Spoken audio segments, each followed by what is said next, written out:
This video is brought to you by Straight Goods News, Canada's alternative online news source. Visit straightgoods.ca.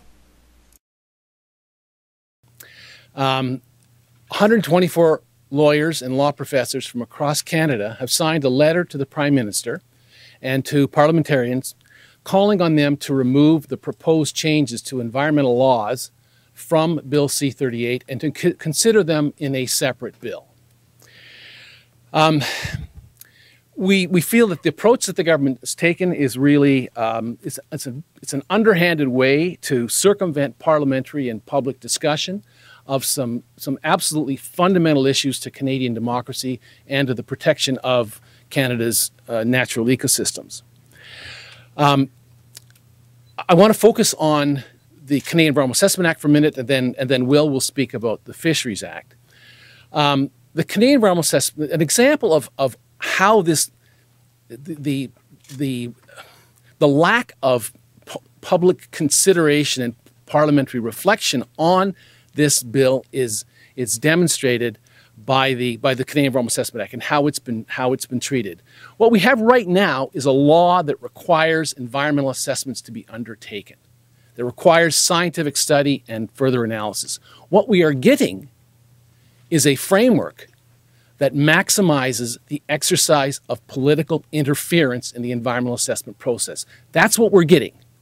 No, that's what you haven't. That's what you haven't been told that. The media hasn't been told that. You've been told the bill is about streamlining, that it's about putting time frames on processes. That's not what's going on at all. What's going on is the absolute, the virtual destruction of environmental assessment. So there will be much less study by scientists and analysts of projects that are coming forward. It's as if the federal government had decided to cover its eyes and block up its ears so they didn't actually have to hear about the environment anymore. And you see that in a number of ways in this bill, like the elimination of the National Roundtable on the Environment and the Economy, the changes to fish habitat protections. So all in all, this is really a very bad thing from an environmental thing, but also from a democratic process perspective. I'm here in my personal capacity. So I practice law here in Ottawa. In my day job, I'm the director of the Ecojustice Environmental Law Clinic at the University of Ottawa. I practice law in Quebec and in Ontario, specifically in the area of environmental law. And I would simply like to make a few comments about the nature and importance of this letter, and I'd also like to reflect a little bit on the Fisheries Act amendments that are being proposed in Bill C-38. It is no small occasion when 120 some odd lawyers from across the country see fit to sign a letter denouncing the proposals by the federal government in Bill C-38 in relation to environmental law changes. As Stephen Hazell mentioned, this is as much a process issue as it is a substantive issue. But ultimately what it comes down to is that esteemed jurists from private sector firms, from universities, from law faculties, from non-governmental organizations, they've come together to say that this is simply not acceptable. And it is very rare for a group of lawyers of this size to make such strong comments, and I think that that's worth reflecting on. I'm certainly no spokesperson for the Barreau du Québec, but it is the case that the Barreau du Québec sent a letter to the government indicating similar concerns. So it is not simply this group of lawyers, but there are lawyers from across the country who are saying that there are serious issues with Bill C-38, and the request or the ask is the same across the board, and that is remove the environmental law amendments from Bill C-38, consider them on their own merits, have them considered by a separate standing committee, and bring a standalone bill. In relation, in particular, to the Fisheries Act, I'll make just a couple of very basic comments. This is one of Canada's oldest environmental laws. It was enacted in 1868, and it had as one of its primary goals to protect the environment. The reason was in no small measure because in the Ottawa River there were sawmills tipping their sawdust and polluting the rivers to such a point where people couldn't fish. Property owners were being impacted such that they couldn't enjoy the water or drink the water that was right beside their homes. And so they knew the federal government had to take action, which they did. And over the course of time, they have only increased habitat protection for fish. However, this act will do no more and no less than reduce and narrow the protections afforded to fish, in particular fish habitat. It will provide for unheard of levels of ministerial discretion, particularly the discretion to create exemptions for certain industrial works and particular waterways so that they will no longer be subject to habitat protections. This is a major change in environmental protection in Canada. The federal role is being fundamentally altered, and this is devolutionary, and by that I mean it is in its thrust, it is decentralizing. And the approach is to rely upon provinces to a greater and greater extent when we're not certain by any means that they can accomplish this. So I will cede the floor to Lindsay Chan. And I'm here today as Will introduced, President of the University of Ottawa's Environmental Law Students Association, to speak on behalf of law students against the proposed changes to Bill C-38. Joining our voices include the environmental law student groups at the University of Western Ontario, Osgoode Hall Law School, University of Alberta, University of Manitoba, University of Calgary, and University of Victoria. We support the sentiments reflected in the letter signed by prominent environmental and public interest lawyers from across Canada. Thank you. As concerned students, citizens, and future lawyers, we strongly oppose the changes to environmental laws as proposed in Bill C-38. We recognize that although Canada's environmental laws do require revision, we do not agree that these changes will strengthen environmental protection. As students, we engage closely with the law and are taught to examine them with a critical eye. Upon reading this act, we are concerned about the long-term repercussions to our environment and the economy. As I mentioned, we have garnered support from 6 of the other environmental law student groups across Canada, and we have sent a letter to the Prime Minister and honourable members of Parliament to express our concern, to outline reasons why we think this bill should not pass. As the face of the future of Canada's lawyers and environmental lawyers, we also strongly encourage concerned students from all disciplines and young professionals to join us in speaking out to strengthen and not weaken our environmental protection. Thanks. In response to that question, what does it matter, I think is what the question was. In an environmental assessment, it matters because we are going to, instead of assessing 3,000 to 5,000 projects every year at the federal level, by scientists and by analysts, we're going to be assessing perhaps 20 to 30. That's according to Scott Vaughan, the Parliamentary Commissioner. So what that means is that there's a huge diminution of our ability to understand what projects mean. So what are some of the projects that the federal government is no longer going to be involved in? Could well be that the federal government backs out completely from assessing the environmental effects of tar sands mines. Now, we don't know that they won't because we haven't seen the regulation. They're keeping the regulation secret, the regulation that will tell us what sort of projects will be actually subject to the law.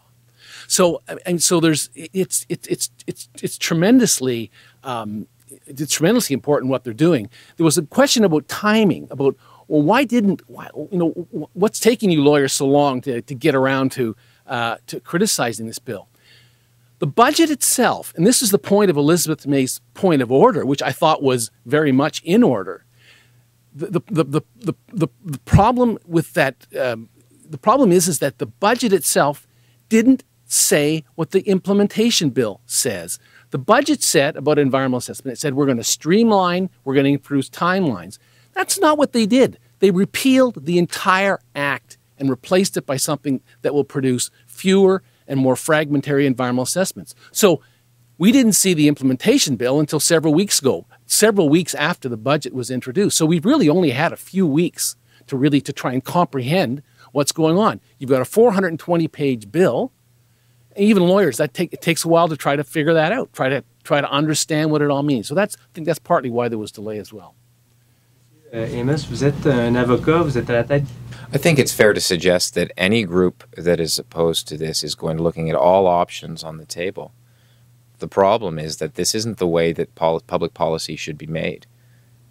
We don't want, no, I don't think lawyers have an interest in attempting to change course of this federal government's public policy on environmental protection through the courts. It's the most inefficient and expensive way of going about it.